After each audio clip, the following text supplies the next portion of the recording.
Right now at noon, after 2 weeks of an encampment, Columbia University's lawn is now empty. Police just announcing nearly 300 arrests were made after the NYPD moved in last night. For those who were never concerned about free speech, they were concerned about chaos. It was about external actors hijacking peaceful protests and influence students to escalate. The mayor and police defending their actions in those tense moments as officers cleared a building occupied by pro-Palestinian demonstrators. We're live with their update and reaction from students. And more than half of the arrests made were at City College, the school now going all remote starting today. Good afternoon. I'm Mary Calvi, now on CBS 2 and streaming on CBS News New York. It is a new phase in the dramatic unrest on college campuses in New York City right now. People are outside police headquarters where protesters are being released.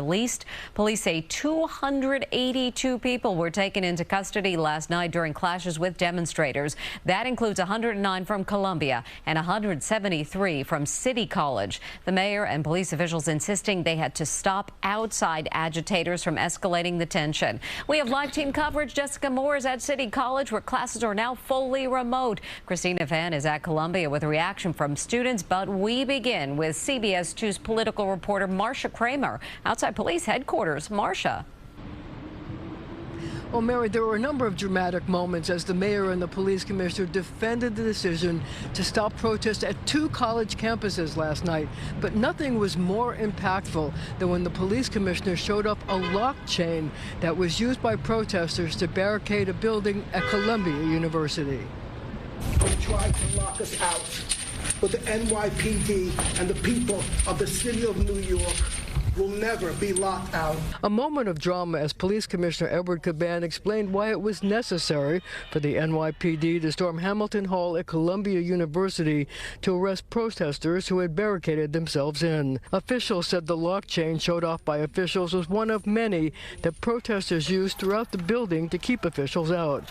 They said it was another piece of evidence to demonstrate the infiltration of the protest by outside agitators. Police showed a video they shot showing that the arrests were seemingly peaceful, no injuries. Officials trying to explain why they knew the students were getting outside aid from agitators. The breaking windows, breaking doors, the vandalism, property destruction, the barricading, makeshift weapons that we recovered in the encampment. And so that change in tactics, combined with the presence of known individuals on campus in the lead up to what happened in Hamilton Hall, is why we had a real elevated concern around public safety. There were so many questions about just who these outside agitators were that finally Mayor Adams stepped in. This is an ongoing, evolving investigation.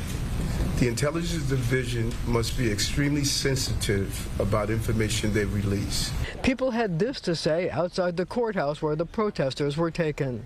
They did not listen. They proceeded with the arrests, even though I complied with their orders to exit the campus. We are not yet aware of what the consequences would be. I mean, hopefully they understand that we were not being violent. Now, the mayor said that the NYPD had been in contact with college officials throughout the New York City area to see what their needs are.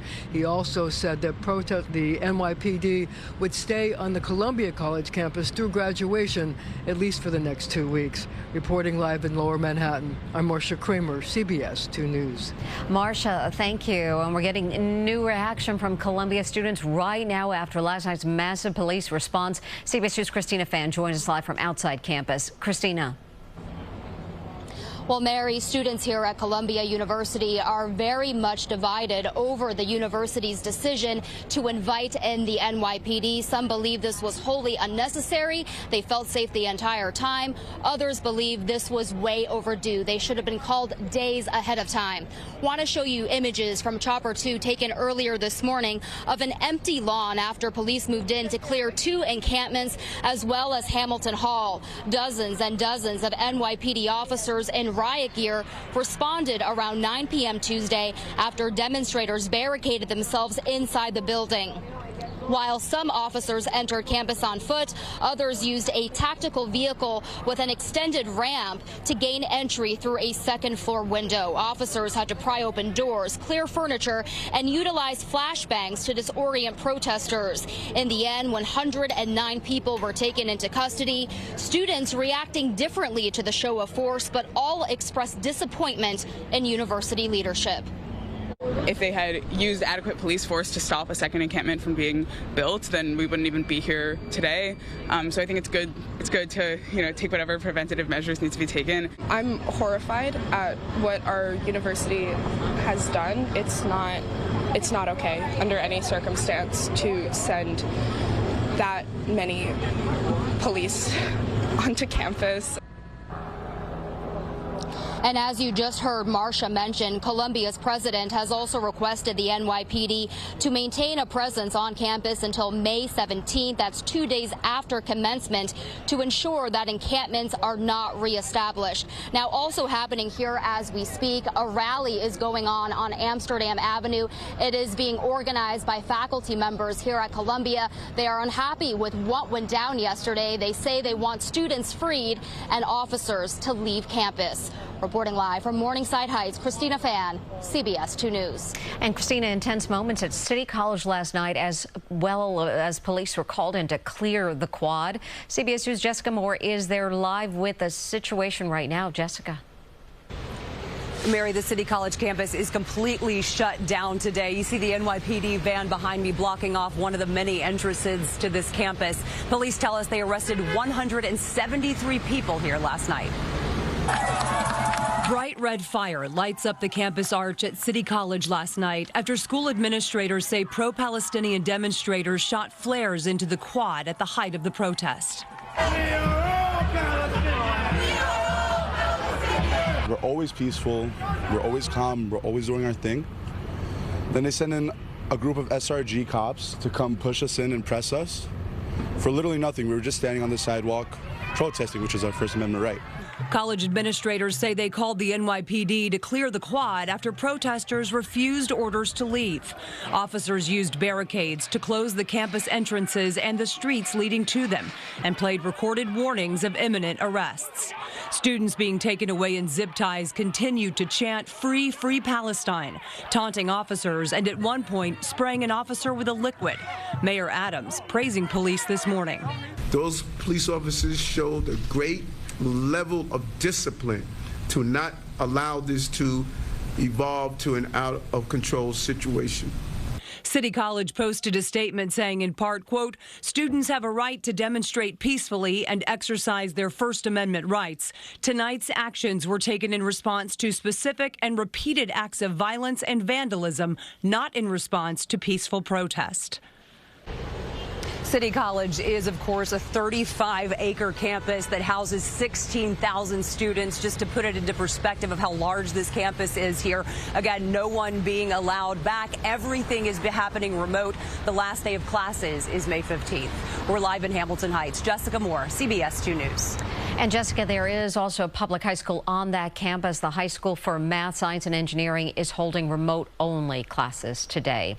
Fordham students are demonstrating today outside the university's Lincoln Center campus. Chopper 2 over the scene just a short time ago. You can see people gathered outside the campus near 60th Street and 9th Avenue. Fordham's public safety office says right now classes and operations are not disrupted. And happening today, House Representatives expected to vote on the bipartisan Anti-Semitism Awareness Act. The bill calls for the Department of Education to enforce federal anti-discrimination as defined by the International Holocaust Remembrance Alliance. The alliance's definition includes denying Jewish self-determination to their ancestral homeland of Israel and holding Jewish people responsible for the actions of the State of Israel. New York Congressman Mike Lawler introduced the bill.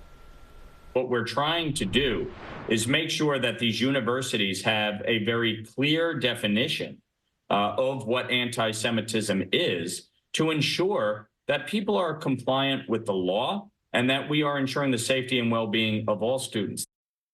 The American Civil Liberties Union has called on lawmakers to oppose the bill. The ACLU claims the new bill could impact free speech on college campuses by equating criticism of the Israeli government with anti-Semitism. And stay with CBS 2 for continuing coverage of the campus protests. When we're not on air, you can always find updates online at cbsnewyork.com.